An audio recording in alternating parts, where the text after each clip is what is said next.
Όταν βλέπεις το μήνυμα «Η διαφήμισή σας απορρίφθηκε», δεν είναι απλώς μια ειδοποίηση. Σημαίνει ότι η διαφήμιση δεν προβάλλεται καθόλου.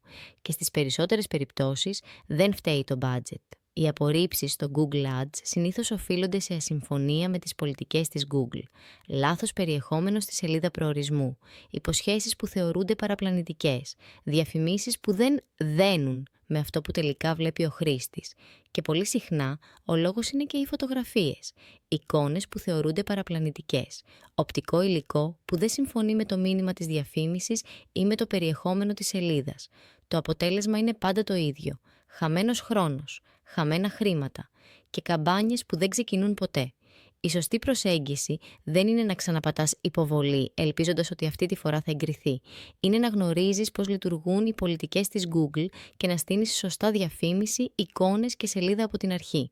Όταν το Google Ads στείνεται επαγγελματικά και όχι στην τύχη, η στρατηγική κάνει όλη τη διαφορά και αυτό είναι κάτι που αξίζει να αντιμετωπίζετε σοβαρά.